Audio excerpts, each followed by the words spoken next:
Dean looked at Dave and said, Man, I'm starving. I got your back if you go to Gino's and get us some subs? My treat. Dude, that's across town. It would take me at least 30 minutes to get there. Why don't we just order something takeout? We'll be done faster that way. Yeah, I know, but we deserve a treat, and the boss is paying for it. He never said we should get anything close, you know? All he cares about is that we get this program done ASAP and let him know when we're leaving so he can close our timesheets and set our alarms. Come on, man. Okay, you're the boss, Dave said, getting up to leave the cavern they called the programming room and server room. As Dave knew, traffic was backed up on Friday night. Plus, Gino's was on the other side of town and was a popular night spot. He'd only been there once, but he had to admit that for bar food, it couldn't be better. Their sandwiches and even their pizza were top-notch. Dave had to drive through the parking lot twice before he found a parking spot, and naturally, pulled in near the back of the lot. On his way to the building, he passed a car that looked like his wife's car, but it couldn't have been. She was at home with her sister, who had come to visit her on her way home from college. When he got to the bar, he walked to the cash register next to the kitchen and stood there until the waitress stopped to ask what he wanted. I'm Dave Brown. I need to place an order over the phone, please. Of course, dear. I'll see if it's ready now. The waitress left for the kitchen and returned almost immediately. She said, I couldn't find an order for you. Are you sure you called it in here? Yes, my work partner called almost 20 minutes ago. I drove across town to pick him up. Are you sure you don't have him? No record of it. Who did he talk to? I don't know. Let me call him. Dave quickly pulled his cell phone out of his pocket and called Dean. When he answered, Dave asked, Hey, they don't have our order. Didn't you call? Yeah, man. You were standing there listening to me, weren't you? Shit. Well, go ahead and wait for them to make it since you're already there. I got your back. I just got off the phone with Tony. He called to see how long I thought we'd be here. I told him at least another 2 or 3 hours. So we have time. Dave checked Dean's order one more time and turned to the waitress. He said he called here. Look, I work across town and we're running late. Could you ask them to hurry up so I can get back in time? Yes, of course, dear. What will you have? Dave gave her the order and settled into a chair at the bar while he waited for the food to arrive. While waiting, he was watching the customers when he got the shock of his life. He saw his wife Sandy dancing with his boss Tony, and then saw her sister dancing next to her as well. What the hell? Dave was about to walk over and find out what was going on when suddenly his world came crashing down. Sandy stood up on her toes and kissed her partner. Dave quickly snapped a couple of pictures and turned to follow them out of the bar. They walked across the parking lot to the row where Sandy's car was parked. Dave managed to get a couple more shots while they kissed. When they got to Tony's super truck, they climbed inside and got down to it. While his heart was breaking, he took pictures on his phone.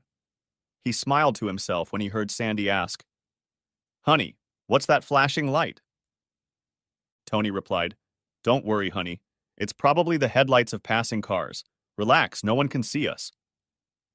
An enraged Dave wrapped a handkerchief around his head like the robbers in old westerns did and swung the door open in front of the two lovers. He pulled Tony out of the truck, kicked him, and then rummaged through his pockets for his wallet and keys. He put the keys in the keyhole on the back door of the truck and took the wallet with him. He hoped that the two lovers would not see the keys and the truck would eventually be stolen. He planned to throw the wallet out the window as he drove through the bad part of town on his way to the office. Dave quickly made his way back to the bar and took his seat. Soon the waitress came over and said, There you are. I thought you'd left or something. Your order is ready. No, I've been here the whole time. I was talking to a friend of mine. I apologize for not noticing you sooner. No problem. Here's your food. Thanks, Dave said, took his food, and walked out of the bar. He walked to his car in a roundabout way to reduce the chance of being seen by his cheating wife and boss. Before he got in his car, he saw Sandy helping Tony into the truck and trying to calm him down. During the drive through town, Dave was shaking with anger. Twice he almost had an accident because of it. Finally, he pulled into the parking lot of his office and walked into the building carrying his food. He remembered to close the door behind him and angrily headed toward the server room where they worked. When he entered the room carrying the food, Dean smiled and said, "About damn time you got back. What did you do? Popped home for a bit?" Dave tossed the bag of food onto Dean's workstation and nearly collapsed into the chair next to him. Dean turned and yelled, "What the hell?" He stopped when he saw Dean's face and then continued, "Holy shit. You okay, dude?" "Yeah, no, not really. Sandy was there. She was having fun with Tony in the back of his truck." "Shit. Man, I'm sorry." "Yeah, but it's not your fault." "Yeah, man, kind of my fault." Dave turned to Dean, anger reflected on his face. He asked, "What do you mean by that, asshole?" "You know I'm a systems administrator. I was checking my email to make sure it was only being used for business, and I came across a group of messages from Tony and Sandy. They agreed to meet there tonight. He said he'd keep you busy here and they could have some quiet fun." "Dude, I'm so sorry. I didn't want to say anything in case she blew him off or it wasn't what I thought it would be, so I sent you out to get sandwiches so you could see if everything was okay. That's why I didn't make the phone call. I wanted you to stay there longer in case it turned out to be wrong." "Yeah, but it didn't. I've got some great triple X rated pictures of them having fun in the back seat." "Sorry, Dave. What's next?" "You ask? I'm going to release this bitch and get out of this shitty job." As you might expect, neither man was able to work anymore that evening. They spent quite a bit of time discussing Dave's next steps. Dave showed Dean the pictures and told him what he had done to Tony as well. Dean laughed and said, "That's good. If he shows up here tomorrow for work, we'll have to be sure we give him a serving of shit, especially if he moves carefully." Dave sat in the chair for a bit longer, then got up and started to gather his things. Dean watched him for a bit, then said, "Hey, kid, are you leaving? We're not done yet, and I won't have time to finish without you." "Yeah, I'm leaving. Screw Tony and his goddamn job. Sorry, man." "Dave, wait a minute. You can't just pick up and leave. What are you gonna do? Go home and bump into that bitch? What about Tony? You can't just let him get away with it. You gotta plan it, or you're gonna lose more in the divorce than you have to. Come on, man. Let's get this over with and make plans for you. They don't need any more warning than you have to give them." It was 2:30 in the morning when they had finished their project and could go home. They were standing in front of the door to the office when Dean tried to call Tony to remotely lock the doors and set off the security alarm. For some reason, he wasn't answering. As they tried to call him, they laughed at the fact that he wasn't answering. Finally, after 20 minutes, Dean called the head of security and said he couldn't reach Tony and needed him to lock the doors and set off the alarm. Before they got into their cars, Dean said, "You know, this is bull. It's the only place I've ever worked where I didn't have a key and an alarm code. If something goes wrong inside after hours, we'll have to wander around until Tony or the guard on duty meets us here or unlocks and disables the alarm." Dean gave himself an odd look before saying, "You know, it just hit me. The only time we have to call Tony is when we're working late. I wonder if it's because he's messing around with other wives, too." "I don't know, but I don't care. I'm going to make him pay for it, too. I'm tired. I'll see you tomorrow. Well, I guess I'll see you tonight. See you later." Sandy still wasn't home when Dave walked into their little rented house. He was still angry about what he had seen and wanted to argue with her, but was glad she wasn't there. He wondered where she was, but figured she was probably with the jerk. Dave took a quick shower and fell into bed. He fell asleep almost as soon as he lay down and knew nothing until the sun hit his eyes the next morning at 9:30. Pulling back the covers, he noticed that Sandy was completely awake on her side of the bed. Before getting dressed, he made his way to the kitchen and put the coffee on to brew. After drinking the coffee, eating a quick breakfast of a frozen sandwich and drinking more coffee, Dave went to work. He was still very angry and was trying to figure out how to make Tony and Sandy pay for what they had done. When he got to work, he found everyone there except Tony. He asked Sheila, Tony's secretary, where he was and she said, "I don't know. I haven't heard from him at all. It had been a long day because Dave and Dean were still exhausted from the late work, but the project was in its final stages. The rest of the group was busy checking code and trying to load the program before installing it on the customer's servers. Dave paced from place to place, watching the work and trying to stay awake. He was having a hard time concentrating on work because of his discovery the night before. Finally, it was time for dismissal, and he came home. Sandy was lying on the couch with a glass of wine, dressed in her old, tattered robe. She had large, dark circles under her eyes. When he entered the room, she looked up at him with a guilty expression on her face. Dean immediately asked, "Where the hell were you last night? You didn't even call to say you wouldn't be home, and then you didn't even show up at all. And where's your sister? I thought she was going to stay with us for a couple days. She got a call and had to leave early. I took her to the airport yesterday afternoon, and on the way home I stopped for a drink with the girls. It was awful. One of them got mugged in the parking lot and I spent the night in the hospital with her. I'm sorry I didn't call, but the battery in my phone was dead." "And you couldn't find a phone at the hospital, borrow a charger, or use the nurses?" "I just didn't think. I'm sorry, honey." "Yes, of course you are. If I didn't know better, I'd think you were fooling around somewhere. What are we having for dinner?" "I haven't gotten to that yet. What do you want?" "I don't know. Something quick? I'm tired. I didn't leave until 3:30 last night, and I didn't fall asleep until 3. I really don't have anything quick to make. Why don't I order a pizza?" "Yeah, okay. I'll go get cleaned up." As Dave showered, he kept thinking about how he could get revenge and get out of the mess Sandy had made of their marriage. While he was showering, a thought occurred to him that seemed to work and would be a sure way to find out about Sandy's infidelity. Tony had only a rudimentary knowledge of computers and programming. He was the business manager of the company, but had only a minor education in programming. He considered himself an expert and was constantly causing problems for his employees. His attempts at programming showed Dave how inept he was. Dave decided that he would create a web page and put pictures of Tony and Sandy on it.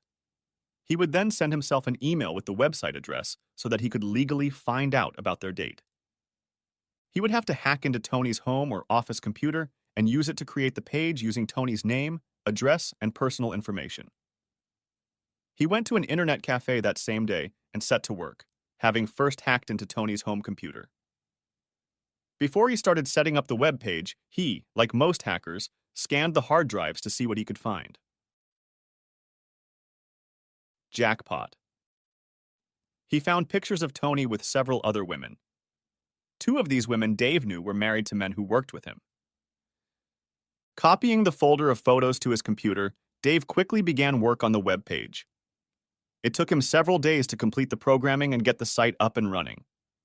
Every action had to be completed and posted on Tony's home computer to make it look like he was the one doing the work. Some days he was unable to work on the site for personal reasons, or because Tony turned off his computer. Once the site was up and running, he started working on other ways to get revenge. A few days after the site went live, Dave prepared an email with a link that he sent out to everyone he could find who knew Tony, Sandy, or the other women. Presumably, that's how he found out about Sandy's infidelity. After receiving the email, Dave told Sandy about it and got all the excuses from the cheater's handbook. "I'm sorry, honey, it was nothing. It was just a one-time thing. I just ran into him there when my sister and I went out to eat, etc. etc."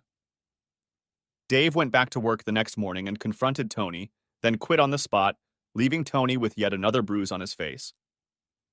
The divorce quickly turned nasty, with Sandy first trying to get Dave to reconcile and then starting to countersue. At this time, feelings flared up and she decided to get revenge on Dave for daring to divorce her. She turned him into the prosecutor for running an internet gambling site. The site was Dave's brainchild and started as a hobby where he and his friends would play Texas Hold'em with each other. The site soon grew and grew until Dave opened it up to everyone around the world. Everyone who joined the site was given 2,000 K chips, no cash value, and was given another 1 million each day as a bonus to play. When the site first opened, if a person lost all their chips, they could only play again the next day. After the site had been running for 2 months, Dave, as the administrator, received so many requests for additional chips that he created a way for people to purchase them and continue playing. It wasn't a gambling site, per se, because no one received anything in return for their payments other than the right to continue playing with the chips they received or purchased. Dave had been running the site for over a year when his marriage fell apart and was making obscene amounts of money from it. When he found out about Tony nailing Sandy, he was ready to quit his job and devote all his time to the site. But first, he wanted to finish the project he and Dean had been working on. Over the past year, he had added other card games and even slot machines to the site. He was amazed at how much money people sent him to buy chips for the games and never won anything but extra chips, which they eventually lost. Now he was happy that all his purchases went directly into a bank account in the Cayman Islands. He was registered with the company and only received a minimum wage from it. As far as he knew, no one even realized he was the sole owner of the company. He knew that Sandy thought he was just a contract programmer. Now he was glad that was the case. She might be able to get some of his small salary from the web company, but probably not. Ever since he quit his job at Tony's company, he'd been making less than she was. During the divorce proceedings, Sandy turned Dave into the police as the owner of an online casino. They investigated and called him in for questioning twice, but since he was an employee, and none of the players were getting anything for their money but chips to play with next, they found no reason to prosecute. Her attempt to get him in trouble only made him even angrier, and he became even more intransigent about the divorce. Finally, after 7 months of fighting, the divorce was final. Dave was ordered to provide Sandy with minimal support for 3 years, based on the fact that he was still working when the divorce was filed. She graciously agreed to take a lump sum in lieu of monthly payments, and Dave was a free man. He didn't want to stay in the city where his life had become hell, so he decided to leave. Dave loaded all his belongings into a truck and a 14-foot trailer and hit the road, heading for parts unknown. One of his first stops had to be a nice river where his grandfather and father used to take him fishing. They'd camp on the gravel bank, catch, clean, and eat fish right there. Damn, his mouth watered at the memory. Dave found a gravel strip and set up camp just in time for an evening of fishing on the creek. The fish were nibbling and he had a hearty time, quickly forgetting why he had come and began to enjoy his time on the river. He camped, swam, and fished for 2 days before he ran out of drinks and staples. Leaving camp, he jumped in his truck and headed to the nearest town where there was a grocery store. The town was small, only 850 people if the sign was to be believed, but it still had a small grocery store and a cafe where all the farmers hung out when they could carve out time.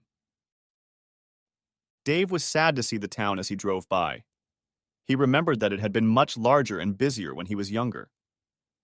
Some of the old houses stood empty, and many of the smaller ones were almost falling apart. There were a few for sale signs hanging on the empty houses, and he wondered how long ago they had been for sale. Some yards looked like they hadn't been mowed all year, and probably hadn't been mowed in previous years. One of the nicest and largest homes from last year was completely hidden from the road by the trees and shrubbery that sprawled across the yard. Only the glow of metal on the roof could be seen through the treetops. This house belonged to one of the doctors who worked at the hospital, now closed, in town. It once had 40 beds and was often completely filled with patients. Now it was just another empty building on the main street of town. So sad. Dave was surprised to find that the local small private telephone company was still in operation.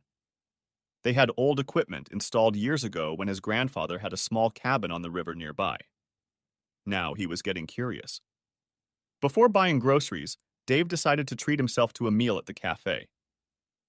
To his surprise, once inside, he found that the phone company had upgraded. They now provided internet and cable TV service over their lines. After a very tasty burger, Dave went back to his truck and got his computer. He quickly settled down at a quiet table and began working on his website, doing the work he couldn't do on the river, using his phone as an access point. He got a few curious looks as he worked, but no one bothered him, except for the waitress asking if he needed anything. He was completely immersed in his work. When he closed his laptop, The owner of a small cafe came up to him and said, "You don't see much like this around here? I'm thinking of discontinuing my internet subscription since no one but a few kids use it. I haven't seen you here before. If you don't mind me asking, what have you been doing for so long? I've heard you typing, more than if you were just sitting on the internet. Are you new in town?" "Yeah, no, I don't mind. I'm vacationing on the river while I recover from a nasty divorce. When I was a kid, my grandpa and I used to fish and camp near here, and I loved it. I decided to see if it would help me relax. As for what I've been doing, I have a website and I've been doing some stuff on it that I couldn't do as well using my phone as a hotspot. I hope you didn't mind." "No, it's fine. That's why we set up the internet. Partly for ourselves and to help, but I was hoping it would attract customers as well. The phone company gave me a basic video package for free for advertising if I agreed to pay for the internet, so I agreed." "And how long do you intend to work here?" "I don't know exactly. I guess until I get tired and want to move on. Everything I own is in my truck or trailer.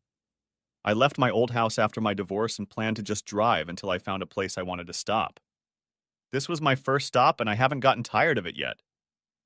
"Wow, free legs and freedom of imagination. Must be nice." "In a way it is, but I've always wanted to find a place and a job to my liking. Put down roots, find a good woman and start a family. It hasn't worked out with that so far, so I'm wandering again." "Well, good luck. I need to get back to the kitchen. Let me know if you need anything else." Dave watched as the woman turned and walked back into the kitchen. Just before she entered the kitchen, he called out, "Hey, if it's not too much trouble, could you get me a salad, another burger and fries? And what time does the grocery store close?"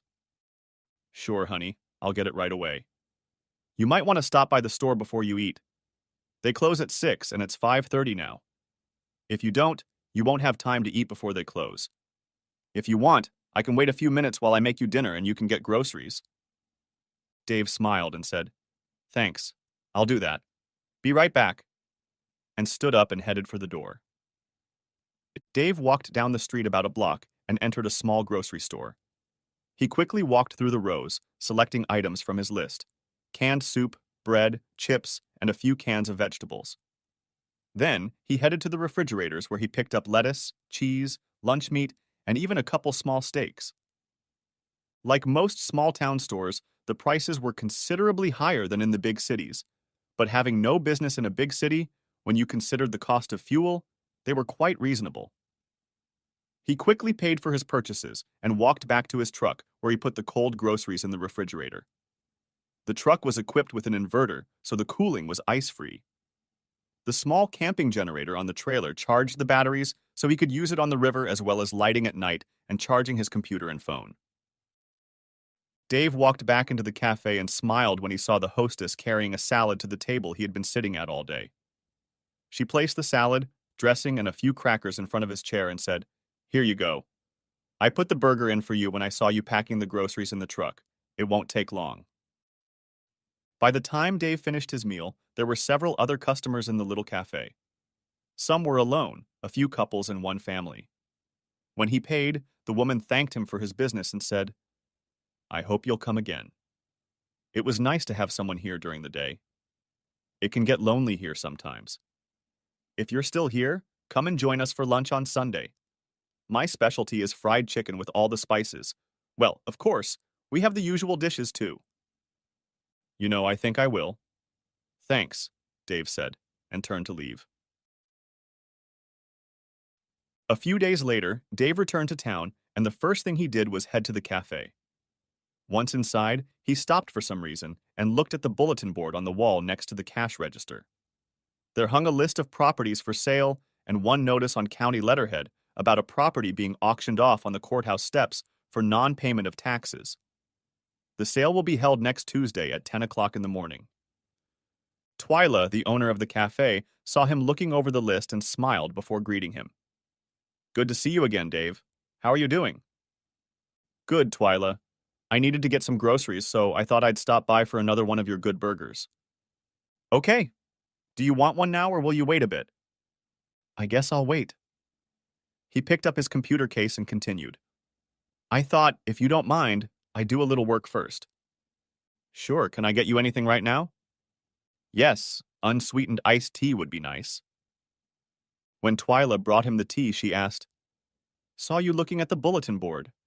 Are you looking for something or just looking? Mostly just looking. I started looking at the auction listings and then I saw all the properties for sale. It surprised me that all the properties were being sold for non payment of taxes. It seemed to me that there were 3 or 4 places. Yes, there are. The same ones year after year, only now and then new ones come up. One of them is old Doc Fisker's house. It's been listed for 6 years and nobody's even put it up for auction. As far as we know, he has no family left after his death, and no one needs the house enough to buy it. Of course, that's not surprising. There are several houses for sale in town, and perhaps 1 or 2 a year sell. Where is his house located, Twyla? You drive past it as you enter town. You can see the yard from here. See all those trees on the hillside by the creek? Every now and then you can see the roof glisten when the sun hits it. Yes, I can see it. It looks like a pretty big house. Strange that no one wants it. Once upon a time, it was not only the biggest house in town, it was also the swankiest. I don't know how it is now. I wouldn't be surprised if it's in really bad shape. Kids must have broken in the door and made a mess in there. A couple other empty houses burned down from them getting in, getting high on dope and setting them on fire. Dave didn't know why, but he was intrigued by the big house hidden in the thicket of the yard. He felt calmer and, surprisingly, happier in this small town than he had in months or even years. Every now and then while he worked, he would just sit and think about the old house and the tax sale. Finally, Dave managed to get his mind off the thoughts of the old house, and he got to work. At about 1 o'clock in the afternoon, he closed the computer and leaned back in his chair. Twyla saw him and called out from the kitchen. Are you ready for lunch, Dave? Yes, thank you, Twyla. I'm thinking another salad and a burger, but can we add onion rings to the burger today? Sure, I'll be right out, she said. While he waited for his portion, Dave made small talk with a couple of farmers who had not yet left after lunch. One of them said, Been seeing you around for a couple weeks now. Did you move nearby or something? No, not really. Got rid of my cheating wife, quit my job when I found out she was with my boss, loaded everything I owned into a trailer and left. My grandfather used to bring me out here in the summer to fish, so I camp on the same old gravel pad we used to use and try to relax. Every once in a while I stop in here for groceries and one of Twyla's burgers. I use her internet to do the work I can't do using my phone as a hotspot. I thought you said you quit your job. What kind of work were you able to do from the cafe? As a part-time job, I ran an internet gaming page and still do. I do housekeeping here and keep the site in order, so I still have some money. I don't know what half of that means. I guess you're just one of the guys I've heard about. Say, you're not the guy who lives in the old trailer on the river, are you? Maybe I am. I didn't piss anybody off, did I? No. Joe's used to people parking and fishing on that gravel strip. Hell, everybody's been doing that for years. As long as you don't tear anything up and let his cows out, he doesn't mind. Shortly thereafter, the two farmers paid up and left. When Dave saw Twyla paying them off, he decided it was time for him to leave too. He paid the bill and went to the store to get groceries. After loading the groceries into the truck, he climbed in and started to drive out of town. For some reason, as he started to drive past the old doctor's house, he stopped. Dave wanted to see the old house. With great difficulty, he managed to get through the shrubbery, but he did get there. The house appeared to be a story and a half, at least locally. He couldn't tell how many rooms were in the attic, but he was sure there were several. As you might expect, there were rotting boards on the walls, wooden porches, and windows. Naturally, the old house was in dire need of a paint job. The windows were all old wooden single-pane windows, but surprisingly, not a single pane was broken. The galvanized metal roof still gleamed on the building. Dave felt guilty, but found a window that could be opened and climbed into the old house. For almost an hour, he wandered around the house, inspecting it. As far as he could tell, the old bones, the frame of the house, were still very good. The arrangement of the rooms was better than most old houses. There were 2 outbuildings on the 4 or 5 acre lot, a detached two-car garage, and a small barn. When he finished looking around, he struggled to get out of the yard, climbed into his truck, and returned to the trailer on the riverbank. For the next 3 days, Dave couldn't stop thinking about the old house and how much he liked the small town. Monday morning, he went into town again and stopped at the old house. He followed the same old path to the back of the property and looked over the buildings and grounds again. Something about the house drew him in, and he sat down on the steps of the old porch, looking out over the shrubby front yard. It was almost noon when Dave returned to his truck and drove the short distance to the cafe to get lunch. As he took his order, Twyla smiled and asked, "What did you think of Doc's old house?" "What?" "Oh, come on, Dave. I can see the place from here like the back of my hand, and I saw you stop by last week and again this morning before you came in here. Hell, half the town knows you've been snooping around. So what do you think?" "I don't know. There's something about this place that calls to me, but it looks like it's going to take a lot of work to make it livable again. Just tidying up the yard would be a big job, and the whole house needs modernizing. A lot of rotten boards need to be replaced, and I won't know about the framing until after I remove the siding or paneling inside. Apparently, the wiring and plumbing will need to be completely redone. I just don't know." "Yeah, that's probably why no one else is bidding. Yeah, and no one else wants to live out here in the middle of nowhere. So, do you want another burger tonight or something else?" "Burger and rings, please, Twyla." As he sat and waited for his lunch, Dave kept looking toward the old house. He didn't even go to his website while he waited. The whole time he ate, he kept looking toward the house and then forced himself to log onto his computer and do what little work he had left to do. Soon he finished his work, and instead of going to the grocery store to get supplies, he returned to his camp. He spent most of the day at the computer, checking his finances, doing bookwork, and programming scenery changes for the site. There were over 50,000 players on his site, and they were spending an average of $5 a week to buy chips. Of course, some were good enough or lucky enough to never buy chips, while others bought them almost daily. If this trend had continued, he would have made about $13 billion in a year. Depending on the year and the value of the equipment, his profits were usually 15 to 20% of the total. Dave had had a restless night and got up just after dawn. As he sipped his coffee, he watched the sun set behind the trees and reflected on his life and the day itself. Without even thinking about what he was doing, he filled a large insulated cup with coffee, jumped into his truck, and headed into town. This time, he passed the small town turnoff and took the highway to Knott City, the county seat. He found a parking space and wandered to the courthouse just after 9:30 a.m. After confirming the location of the upcoming tax and court sale, he froze in anticipation.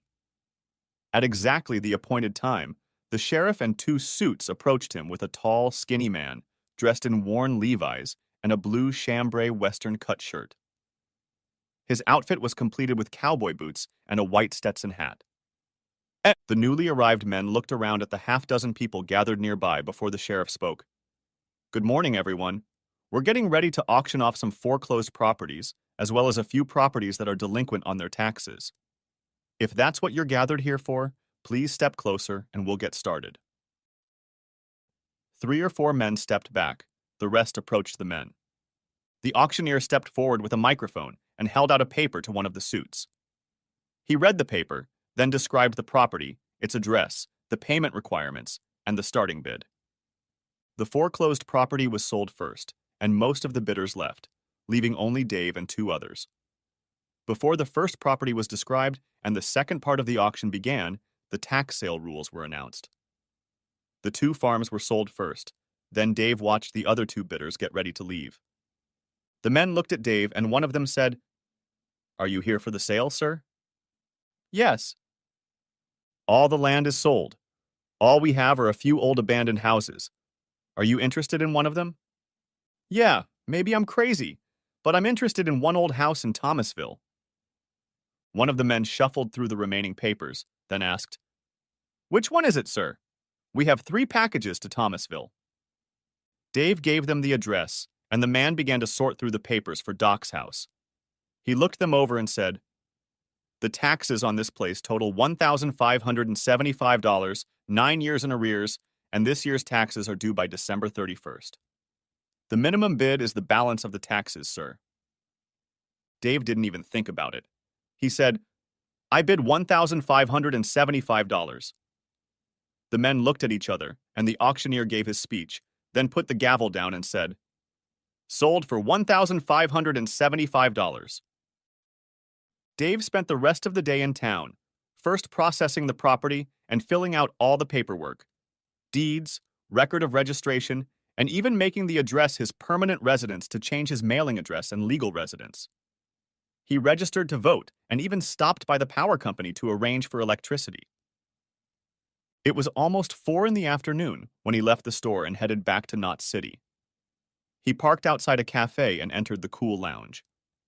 As soon as he sat down at a table, Twyla came over to him and greeted him. What are you going to do tonight, Dave? She asked. I think I'll have one of your chicken fried steaks, potatoes and gravy, and string beans tonight, please. Will do. Where have you been all day? I didn't expect to see you for a couple more days since you were out yesterday.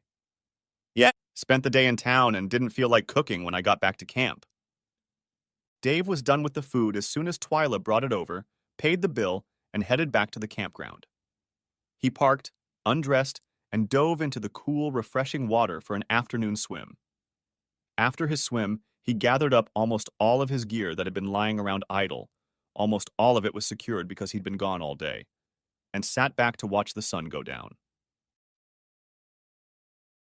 The next morning, after a quick breakfast and morning coffee, Dave finished packing up his stuff, hitched the trailer to the truck, and headed into town and to his new home. During the hour of work, several people stopped and talked to him. Some watched for a few minutes while he cleared brush and undergrowth from the rest of the driveway. It took all day to clear the driveway and a spot big enough to park the truck and trailer. Finally, he put the trailer in the right spot and unhooked it. Grabbing his bag, he headed for the creek at the edge of his property. There was a chest-deep hole there that was easy to reach, so he waded across and took a good swim, then went back to the trailer, took off his wet shorts, and changed into clean clothes. After he finished dressing, Dave walked almost 2 blocks to the cafe. He arrived fairly late, and the cafe already had half a dozen tables with customers sitting around them, either eating or waiting for their portion. Dave took his usual table by the window and smiled as Twyla approached him with a glass of water. She placed the water on the table in front of him, smiled, and said, Well, you're definitely going to be the talk of the town now. I can't believe you bought this old house. Isn't it in really bad shape? It's been better, but I believe it has strong bones. I'll have to splurge on repairs, but when it's finished, I'll have a nice place. I could use some help, though. Do you know anyone who could help me take it apart and clean up the yard? Maybe. Have you looked on the bulletin board? Sometimes there's something there. I see you moved your trailer into that yard over there. Will you be working around there now? Yes. I'll be there or here, I suppose, for quite a while. I'm going to do as much of the work myself as I can. It took Dave nearly 2 hours to eat and leave the cafe. Everyone in the building, all men and a few women, stopped by his table to talk about the old house. He even had a couple of leads for people who might be able to help him. Dave was in no hurry to finish the house, so he was in no hurry to hire help. Money didn't play a big part, but it was there. His income was in the Caymans, and he himself received only a small salary as an employee of his company, so he didn't have to pay U.S. taxes on the amounts he left offshore. If he used money from the business to do a job, he would have to pay tax on the excess amount. One morning, Dave was sitting under his favorite tree resting from his exertion when 2 young women came into the yard and cheerfully greeted him. Seeing them, Dave was almost speechless. They were both tall for women, about 5 feet 8 inches or so, and cute as bug ears. He'd seen them both around town, the blonde sometimes working at a coffee shop. He'd also seen the other Hispanic woman sitting in the cafe, occasionally talking and laughing with the blonde, but he didn't know their names. They were both almost bouncing with suppressed energy, and the blonde smiled before saying, Hi, Dave. We've been watching you work, and Mom said you've been talking about hiring help, but we haven't seen anyone helping you. We both work at the cafe for Mom, but we don't make much money. Tina and I were wondering if you would hire us as helpers. So you're Twyla's daughter? I've seen you both around, but I didn't know you.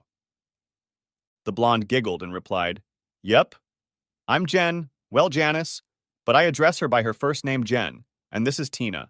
We're twins and we do everything together. Dave looked at the two very different girls and said, Twins? Jen laughed and replied, Well, we have different parents, but we're kind of twins. We were born on the same day, but 20 minutes apart in the same hospital. That's why we call ourselves twins. We've been best buddies forever. I've thought about hiring assistants, but I haven't decided yet. There are a few things that would be easier to do with help, but I don't have a lot of money, so I'm putting things off. I'm not really in a hurry to finish the job, so I'm letting things take their course. I just want to be able to move in before the cold weather hits this fall. And the two girls looked at each other for a moment before Tina said, Anything we can do will help a lot. We're both going to college this fall, and we need to earn as much money as we can. We don't know much about construction, but we can do a lot if you show us how. Well, maybe I can help a little. I remember what it was like to be a poor college student. What course are you in? What's your major? John replied, We are starting our sophomore year. I want to be an elementary school teacher, and Tina is going to study computer technology. They chatted for a few more minutes before John said, We should get going. We promised Mom we'd help out a little today. I'll see you later. Dave watched as the two beauties strode down the street and into the cafe. He watched them all the way. When they were out of sight, he got up and went back to his work. He was pulling windows out of the house and replacing them with triple-pane PVC windows. Each window opening had to be resized so that standard-sized windows could be used rather than buying more expensive, custom-made ones. It was much, much cheaper, but much more labor-intensive. Shortly before noon, Dave dismissed himself and went to the cafe to have lunch. This time, as he walked inside and headed to his table, Jan and Tina jumped up and greeted him. Twyla was already heading to his table when she saw the girls walk up to him. She smiled and walked back into the kitchen where the girls had just come from. Hi, Dave, Tina said. What can we get you today? I think I'd like a chicken enchilada platter today, please, and an iced tea. Jen smiled and said, I'll get it right away. You're going to love it. Tina and her mom made it, and they cook just fine. Finishing his meal, Dave walked over to the cash register to pay. He smiled when Twyla greeted him. I can't say this is the first time, but these two sure made their way over this afternoon. I usually have to ask them to wait at the table if I'm busy in the kitchen with Tina's mom. I've seen them here before, but today was the first time I met and talked to them. They came up and asked me for a job. They said you sent them. What? You're kidding. No, I didn't suggest they ask you for a job. I just mentioned that you were talking about hiring someone part-time to help with the harder work. I can't believe they asked for help with remodeling. I won't say they are lazy, they are not, but they are very picky about what work they will do. They help out here from time to time but complain about it all the time. I can't believe they want to do the hard work they'll have to do if you hire them. So you don't recommend them? No, I didn't say that. If you give them a job, they'll do their best to do it right, and for their pay, they'll give you an honest day's work. I'm just surprised they agreed to do the work and asked you about it. Oh, I didn't say anything about hiring them. I try to do as much as I can myself to save money, but I'll need help soon. Do you think they're strong enough to do the heavy work? Do they know anything about construction at all? John doesn't know, but Tina's father is a contractor, and she used to go to construction sites with him a lot when she was younger. I think she knows quite a bit. So, how was dinner? You surprised me by not taking your invariable hamburger tonight. Dave laughed and said, It was really good. I still like your hamburgers, but I wanted to try something different, and I really like a good Tex-Mex. This would be perfect with chips and salsa. We talked about doing that, but we'd have to charge a little more, and we couldn't just bring them in early like they do in Mexican restaurants. I understand, but to me it's just Mexican food. You should work on a good pizza too. I don't feel like driving to the county center when I want pizza. Twyla laughed and replied, You don't want much, do you? You know you can't have such a big menu in such a small place. Maybe you'd like to work here and pay for all that extra stock? Dave laughed and said, No, not really. I'm just saying. Twyla smiled and Dave stood up, getting ready to go back to his work. She followed him to the cash register and took the money. Then they went their separate ways again. The next morning, Dave had barely gotten to work when Jen and Tina showed up, dressed the same as the day before. Hey, Dave, Tina said. What are we doing today? Dave frowned before answering. Well, I was going to finish repairing the siding so I could paint it in the next day or two. What are you two doing today? Ian looked a little guilty or maybe scared and said, Whatever you want. We're willing to try anything. Dave didn't know what to say to that. The girls seemed to think he was going to hire them or had already hired them. He didn't know what to say or do and just froze for a moment. The girls started to get worried and were about to leave when he finally said, Well, if you're sure you want to do something here, I guess I could use some help, but you shouldn't be dressed to do anything too dirty or heavy. Dave looked around at the work that needed to be done, and a thought occurred to him. He was working on the back of the house, replacing damaged siding and deteriorated boards, but the rest of the house was ready to be painted. He'd already peeled off the old paint that had fallen off and sanded the edges, so all that was left to do was paint. I'll tell you what, he said. I'm still working on the back of the house, but if you want to paint the outside of the house, you can do that. The paint is on the porch, and as you can see, I've still set up the scaffolding on the side so I can start on top. The girls smiled. Jan said, Come on, Tina, let's get started. They turned and hurried toward the house and their new job. Dave never knew how long the girls would be working, or if only one of them would be there. Usually when one or both were out, he found them working in the cafe when he went to lunch. Of course, he didn't work from home all the time because he had to work on his website from time to time. Sometimes he even had a little programming work that distracted him from his restoration work.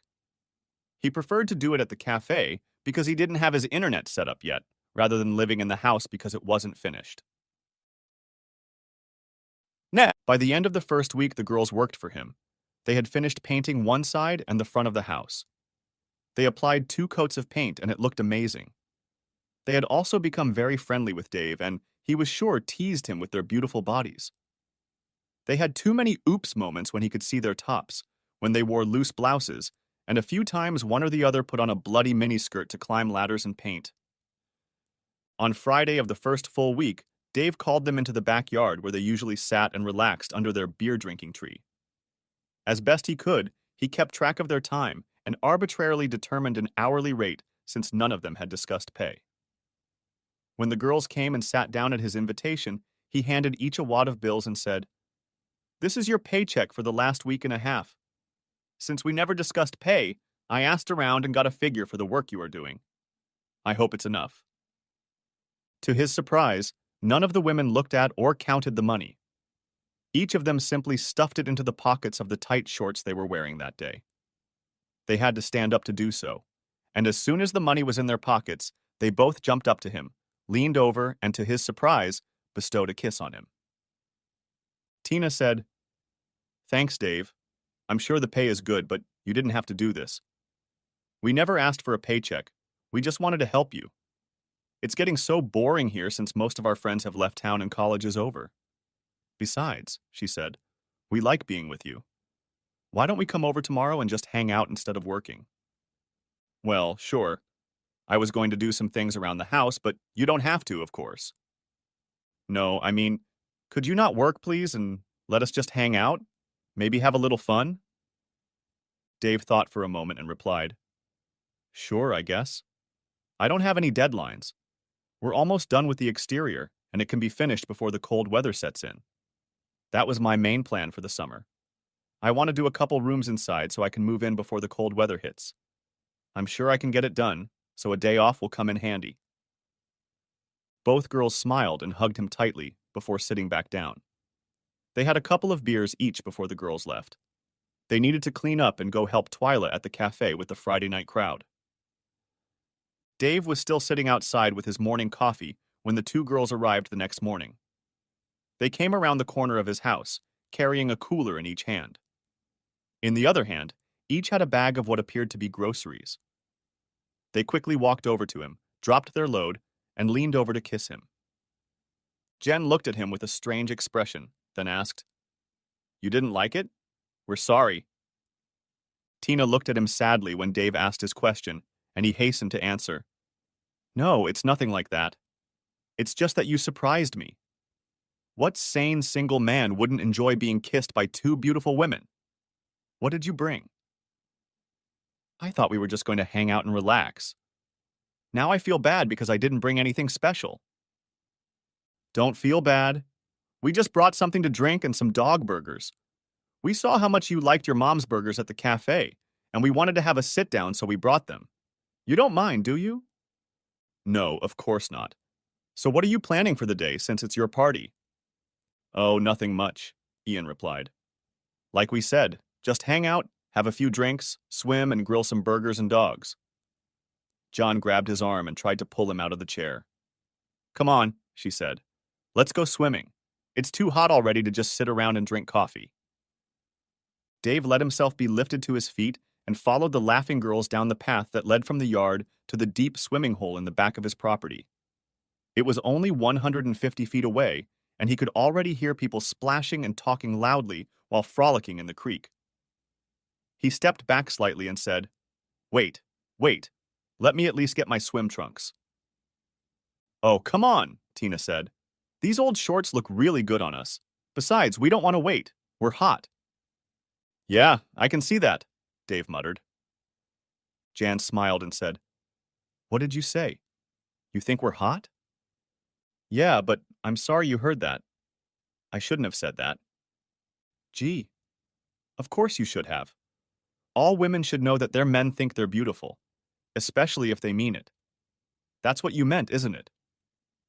Tina slapped John on the shoulder and hissed, "Shut up, you idiot."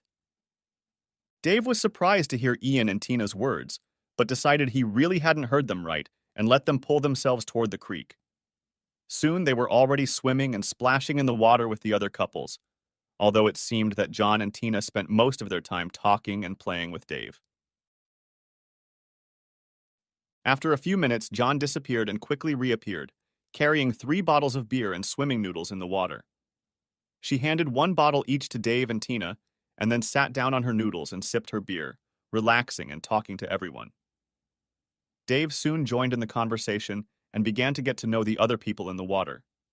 To his surprise, he quickly found that he was enjoying himself. John or Tina returned to the yard several times for beers and at noon for sandwiches. Late in the afternoon, as the sun dipped toward the horizon, John said, "Come on, you two. It's time for dinner." By then, all 3 of them were feeling the effects of the beer and thought the whole thing was hilarious. Most of their friends had left by then, and those who remained were also cooking or eating their evening meal on the beach. By then, they had had enough to drink to make things funny.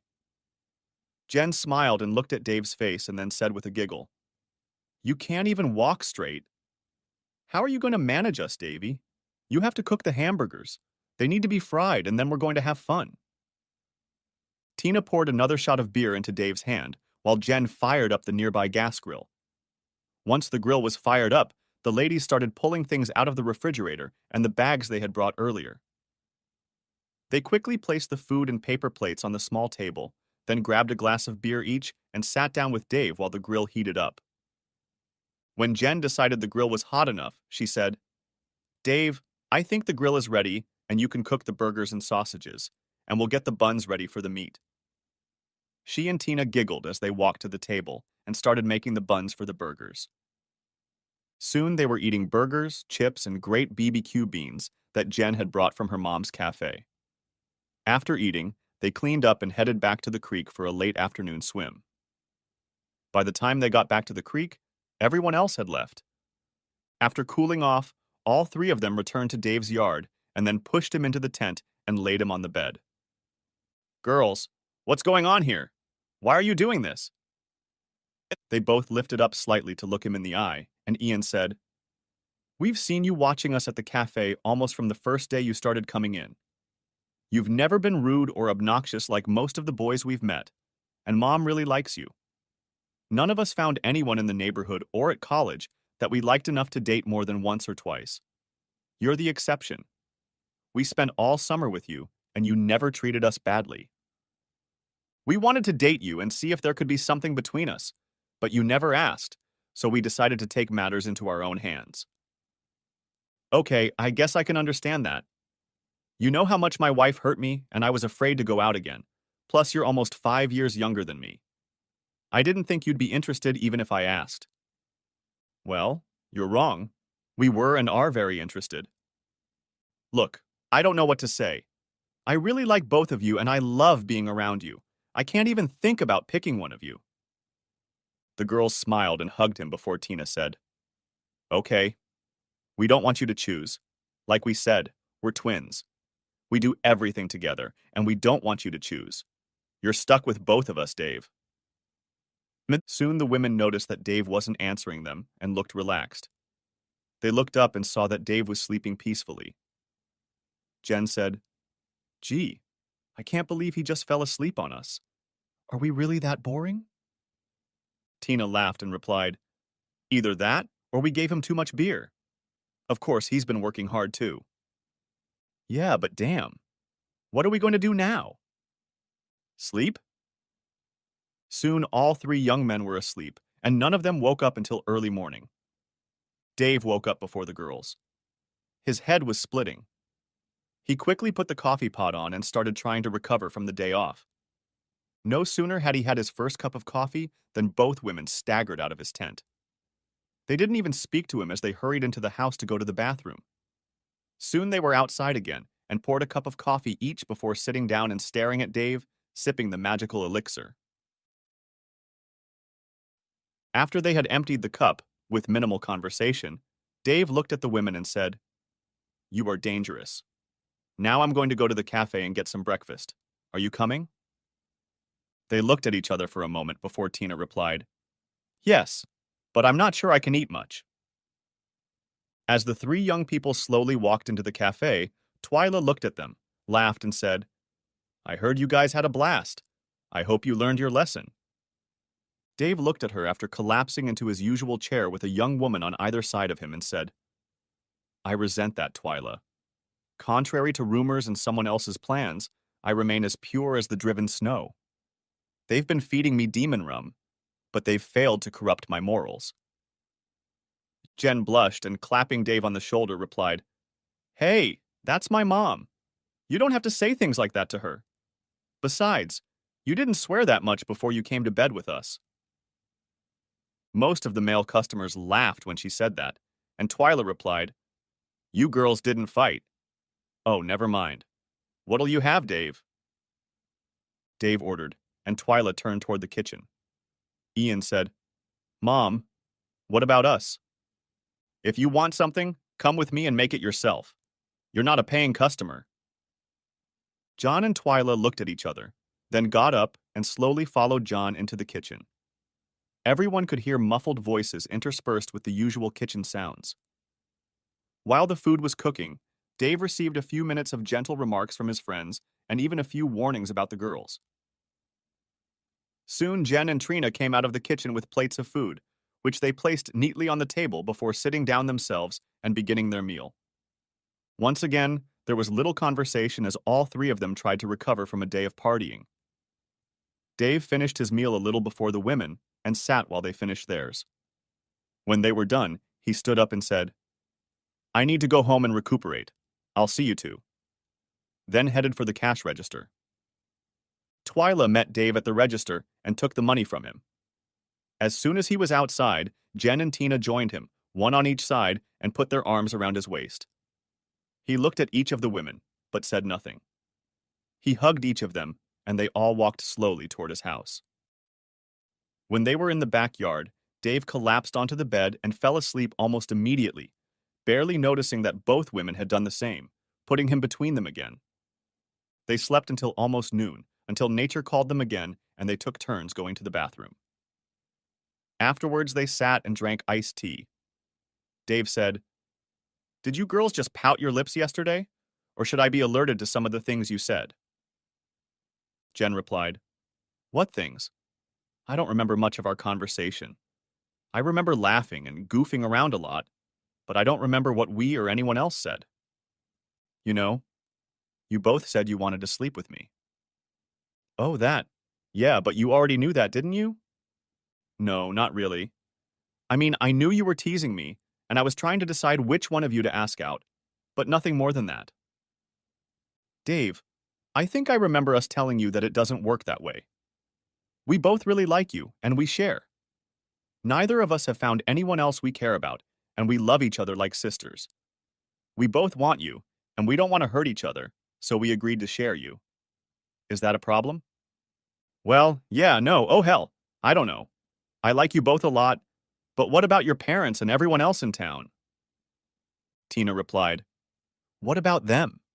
It's none of their business. We know we can't marry you, but if we get along, there's nothing stopping us from living with you. The girls continued to help Dave with the renovations and played an increasingly active role in choosing the colors, decor, and even the finishes inside the house. The first room they finished was the kitchen, and Dave found himself doing exactly what the girls wanted in it. From the kitchen, they moved on to finishing the master bedroom with a large bath made from the old living room and butler's pantry. Next on the list was the formal living room and then the dining room. The last to be completed was a small room that the doctor used as his office. It was converted into a nursery for future use.